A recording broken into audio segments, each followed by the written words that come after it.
Ministère de la Défense nationale.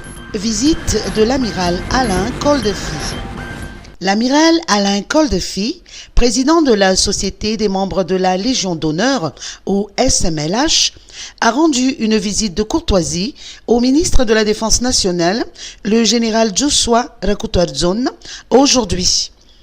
Il a été accompagné à cette occasion par l'attaché de défense de l'ambassade de France à Madagascar, le colonel Sébastien Dupetit, et le général Marc Randzev, ancien ministre de la Défense malgache et président de la Société des membres de la Légion d'honneur à Madagascar. La SMLH contribue au renforcement de la cohésion nationale, en particulier sous l'angle intergénérationnel et dans une approche civique, solidaire et ouverte sur la société. L'amiral français Alain Coldefy se rendra par la suite à Antirabé où il visitera l'académie militaire. Médecins de l'océan Indien, plus de 10 000 patients à Fennerivest. L'équipe de médecins de l'océan Indien est de nouveau à Madagascar pour sa 68e mission conduite par le docteur Firoz Koicha. Pour cette fois, elle focalisera ses activités de santé publique sur Fennerivest, région Anna-Landroof, du 5 au 14 octobre 2023, où une cinquantaine de personnels médicaux dispenseront des soins médicaux gratuits à plus de 10 000 patients. Comme à l'accoutumée, l'équipe sera composée de médecins généralistes, de chirurgiens dentistes, d'ophtalmologues, de spécialistes de la gastro-entérologie et de pédiatres. Écoutons le docteur Firoz Koicha. Et alors, c'est pas la première fois qu'on part à Fennerivest, c'est la troisième fois que nous partons sur Fennerivest. Donc c'est une localité qui est maintenant capitale de la région de la Gilouf. Donc c'est la troisième fois qu'on va à Fennerivest. Alors comme d'habitude, on sera à peu près plus d'une cinquantaine de missionnaires, exactement 54, dont la grande majorité, ce sont des missionnaires malgaches, à hauteur de 60%.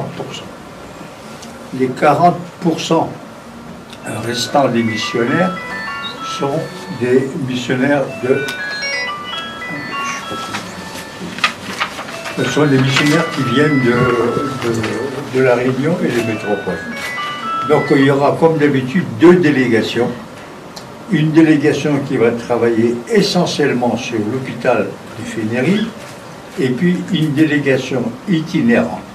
La délégation qui va travailler sur l'hôpital de Fennerivest, c'est la délégation hospitalière avec les grosses équipes de chirurgie, anesthésie-réanimation, cardiologie, échographie, ORL, ophtalmo et optique. Cette mission est en grande partie financée conjointement par le département de la Réunion, du groupe SCIM, de la famille Kassam Chennai et de Renault Retail Group. Université d'Ankatsu. Clôture de l'année universitaire le 31 octobre. Les activités pédagogiques de l'année universitaire 2022-2023 seront clôturées le mardi 31 octobre 2023, selon la résolution de la réunion d'hier du Conseil scientifique de l'Université d'Antananarivo. Ce même conseil rappelle que la liberté d'enseigner est un droit inaliénable des enseignants. Aussi condamne-t-il les entraves ou menaces à l'endroit des enseignants qui désirent enseigner ou faire passer des examens et des soutenances. Par ailleurs, le syndicat des enseignants-chercheurs et chercheurs-enseignants, CCS section Antananarivo, campe sur sa position et indique que son mouvement de revendication portant sur le paiement des vacations et des heures complémentaires non réglées par l'État va se poursuivre.